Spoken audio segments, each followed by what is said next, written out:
Assalamualaikum warahmatullahi wabarakatuh. Waalaikumsalam warahmatullahi wabarakatuh. Alhamdulillahilladzi arsala rasulahu bil huda wa dinil haq. Wassalatu wassalamu ala Rasulillah wa ala alihi wa ashabihi ajma'in, amma ba'd. Bapak Ibu yang saya muliakan, Majelis Ta'lim Komunitas Pasar Jongko Ji, ya, Pasar Jongko. Masya Allah, bisa lihat di belakang saya ada pisang-pisang yang bergelantungan. Alhamdulillah, kita bersyukur pada Allah di tempat yang sangat sederhana ini bisa berkumpul kembali, tahsin dan taklim. Ya. Insya Allah tausiahnya 5 menit saja. Salam dan salawat tercurah kepada junjungan Nabi besar Muhammad sallallahu alaihi wasallam sebagai uswatun hasanah, contoh teladan yang terbaik bagi seluruh umat manusia bahkan alam semesta. Ibu-ibu yang saya muliakan, saya ibu-ibu dulu Pak ya. Ibu-ibu yang saya muliakan, ibu lebih bersyukur, berterima kasih kepada Rasulullah karena bagaimana Rasulullah mengangkat derajat kaum wanita itu lebih tinggi daripada surga, sampai beliau berkata, al-jannatu tahta aqdamil ummahati, surga itu berada di bawah telapak kaki ibu. Maka ibu-ibu lebih bersyukur karena betapa tidak berharganya ibu-ibu pada waktu itu di zaman jahiliyah, hingga Rasulullah mengangkat derajatnya lebih tinggi daripada surga dengan pernyataannya, al-jannatu tahta aqdamil ummahati, surga berada di bawah telapak kaki ibu. Ibu-ibu yang saya muliakan, bapak-bapak, alhamdulillah, Nabi sekaligus raja adalah Nabi Sulaiman alaihissalam. Suatu ketika ada 2 orang ibu menghadap Nabi Sulaiman minta keadilan. Mereka membawa seorang bayi, 2 orang ibu membawa seorang bayi. Mereka menghadap Nabi Sulaiman, Nabi sekaligus raja, untuk memutuskan perkara mereka, karena 2 orang ibu ini memperebutkan satu bayi. Kalau yang kita tahu, bayi yang tertukar itu berapa bayi, berapa ibu? 2 bayi, 2 ibu. Itu yang terjadi di rumah sakit ya. Kasus di rumah sakit, 2 bayi, 2 ibu. Bayi yang tertukar. Gampang nih kalau bayi yang tertukar. Di tes DNA-nya, oh ini ibu punya anak ini, bayi ini punya ibu ini. Tapi ini yang menghadap Nabi Sulaiman, 1 bayi, 2 ibu. Ibu si A bilang bayinya, ibu si B juga bilang ini bayinya. Nabi Sulaiman bertanya kepada 2 orang ibu ini. Ya, nah ini namanya pasar, saudara-saudara. Pasar Jongko lagi diperbaiki, lagi direnovasi. Oke? Ya, bagus ini. Kita ini di pasar tradisional, pasar Jongko sedang direnovasi. Jadi kalau ada bunyi-bunyi, itu bunyinya pasar Jongko. Ibu-ibu yang saya muliakan, kembali kepada kasus tadi. Nabi Sulaiman bertanya kepada kedua orang ibu ini, mengaku secara jujur bahwa ini benar-benar bayimu atau bukan bayimu. Kedua-duanya tetap mempertahankan, ini bayiku. Ibu si A bilang ini bayiku, ibu si B juga bilang ini bayiku. Kedua-duanya mempertahankan bahwa ini bayinya. Apa kata Nabi Sulaiman? Kalau begitu, bayi ini saya belah bagi 2. Karena kalian berdua ini mempertahankan ini bayi kalian, bayi ini saya belah bagi 2. Ibu si A separuhnya, ibu si B separuhnya. Bagaimana? Setuju? Ibu si B tidak mau. Kata ibu si B, ya Nabi Sulaiman, bayi ini jangan dibelah, biarkan bayi ini kasih saja ibu si A. Setelah ibu si B ini berkata demikian, kepada siapa bayi ini diserahkan Nabi Sulaiman? Nabi Sulaiman serahkan kepada bayi A, ibu A atau ibu B? Ibu B. Nabi Sulaiman, kalau begitu bayi ini sebenarnya adalah milik ibu B. Kenapa? Karena dia tidak mau anaknya ini dibelah bagi dua. Sementara ibu si A diam saja, tenang saja. Apa hikmah dari kisah ini? Satu, Nabi SAW bersabda, Inna sidqa yahdi ilal birr, wa innal birra yahdi ilal jannah, wa innal rajulu yuktaba ila Allahi siddiqa, wa innal kadhiba yahdi ilal fujuri, wa innal fujura yahdi ilal nar, wa innal rajulu liyuktaba inda Allahi kadzdzaba. Kejujuran itu membawa kepada kebaikan, dan kebaikan itu menghantarkan ke surga. Dan orang yang senantiasa jujur akan dicatat di sisi Allah sebagai orang yang jujur. Sebaliknya, dusta, bohong itu membawa kepada keburukan, dan keburukannya itu menghantarkan dia ke neraka. Dan seseorang yang senantiasa dusta, bohong akan dicatat di sisi Allah sebagai pendusta. Hikmah yang pertama yang bisa kita ambil dari kisah ini adalah hidup ini jangan berdusta, jangan bohong. Ya, hikmah yang pertama dalam hidup ini jangan berdusta.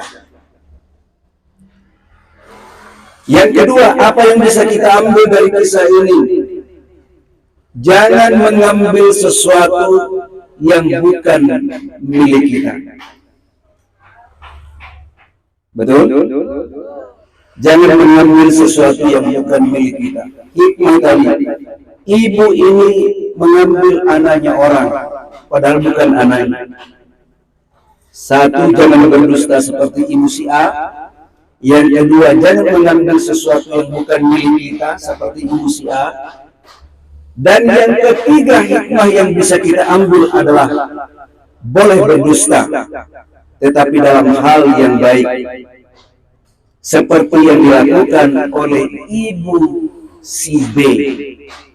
Kata ibu si B kepada Nabi Sulaiman alaihissalam, ya Nabi Allah, mohon maaf saya berdusta, ini bukan anak saya, biar dikasih dia.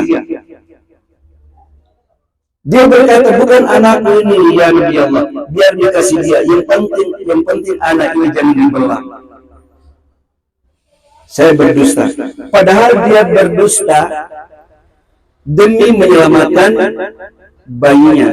Dia berdusta, kata-kata dustanya begini, ini bukan anak saya, padahal anak dia.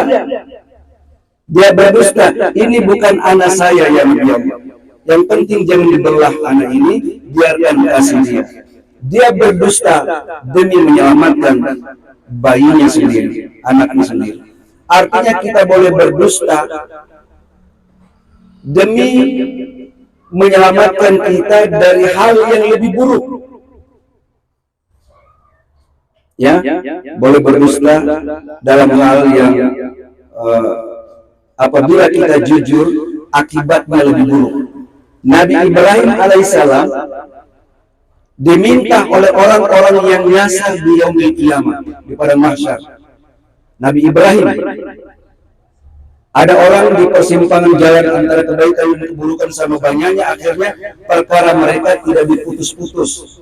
Mereka menghadap Nabi Ibrahim alaihissalam, ya bapaknya para nabi, tolong menghadap Allah agar perkara kami ini segera diputuskan. Jawab Nabi Ibrahim alaihissalam, mohon maaf, saya malu menghadap Allah karena selama hidup saya pernah berbohong 3 kali.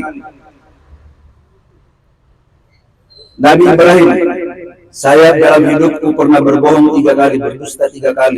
Jadi saya malu menghadap Allah. Kalau kita berbohong berapa kali?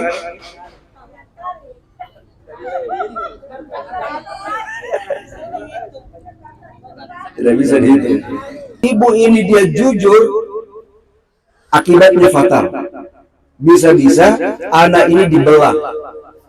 Makanya dia berbohong. Mohon maaf Nabi Sulaiman, ini bukan anak saya. Padahal anaknya. Tapi dia berdusta, dia bohong. Ini bukan anak saya. Jadi biar dikasih dia. Jangan saya.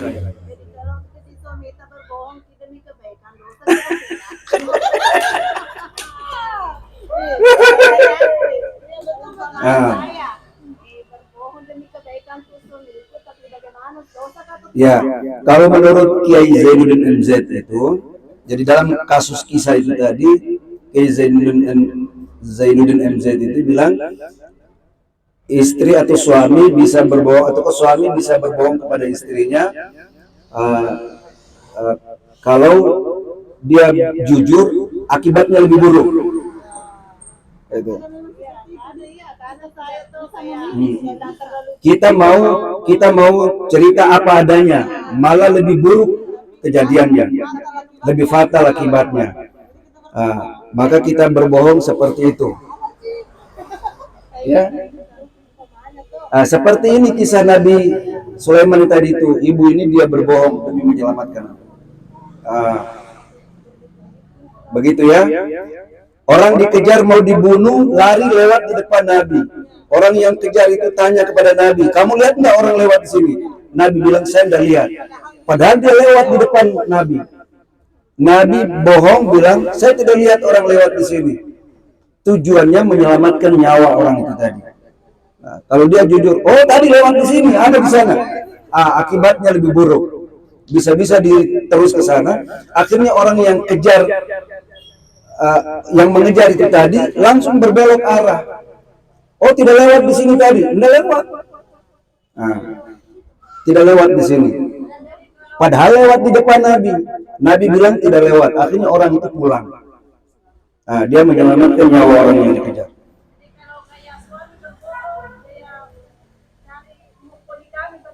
Ini yang celaka lagi. Ya, kalau dia jujur akibatnya lebih fatal, lebih baik. Ya. Kalau persoalan itu persoalan berat ya, besar. Suami berbohong, dia mau poligami. Ini luar biasa, ini dampak buruknya. Tidak ada kecuali ada izin. Itu namanya poligami yang sah, yang legal.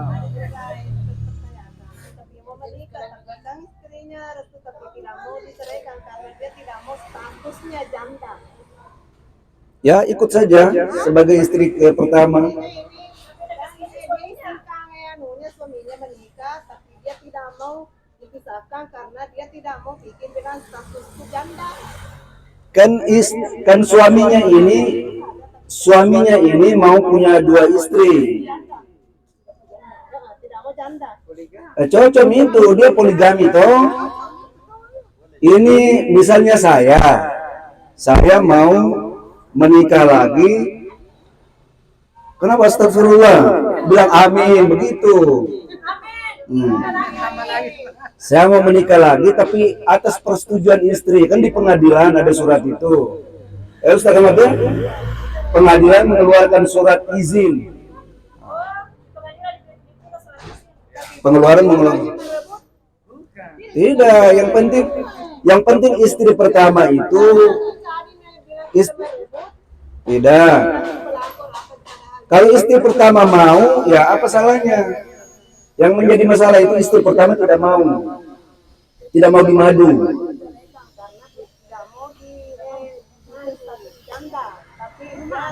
Tidak, dia kan tidak mau, tidak cerai.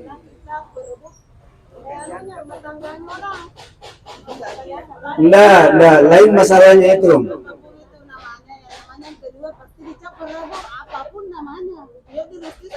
Tapi kalau direstu, ya namanya pelakor, tetap namanya pelakor. Tapi istri pertama restu berarti 2 istrinya tuh. Siapa yang mau jadi janda? Kalau kamu mau menggugat cerai suami, berarti jadi janda. Tapi selagi tidak mau menggugat cerai suami, berarti menjadi istri pertama. Nah, begitu. Jadi tidak ada masalah ya. Jadi hikmah yang kita ambil yang ketiga atau yang keempat, boleh berdusta, berbohong, tetapi jika jujur akibatnya lebih fatal.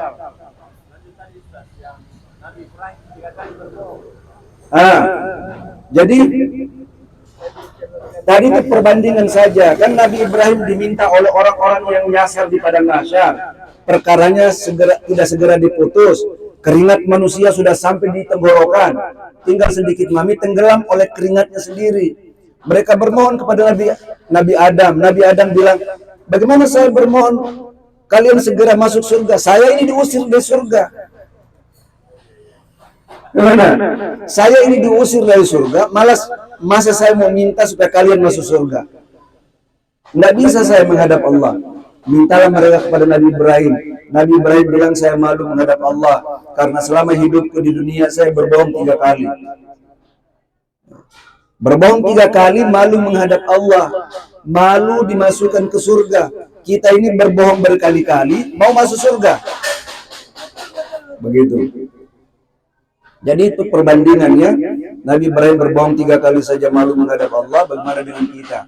Bohong kita berlipat-lipat, tapi mau masuk surga. Oke. Jadi hikmah yang ketiga itu adalah boleh berdusta, tetapi itu tadi jujur akibatnya lebih fatal. Hikmah ini dari peristiwa 2 ibu memperebutkan 1 bayi. Saya ulangi, 1, jangan berdusta. 2, jangan mengambil yang bukan hak kita. Dan yang ketiga, boleh berdusta, tetapi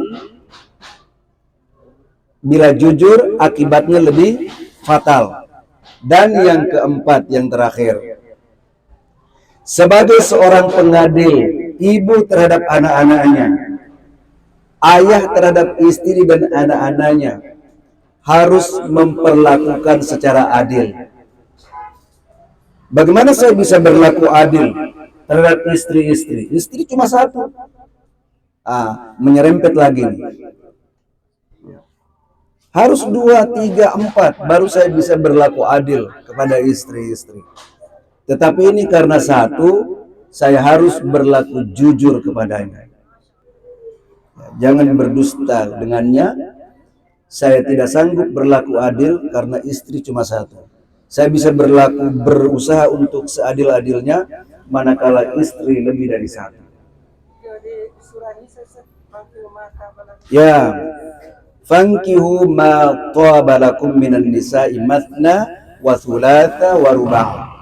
Ini mathna itu berlaku adil kepada istri, kepada 2 istri dengan seadil-adilnya. Ya. Punya 3 istri, berlaku adil kepada 3 istri dengan seadil-adilnya. Ya. Kalau tidak bisa sanggup berlaku adil, maka cukup 1 saja. Begitu ya.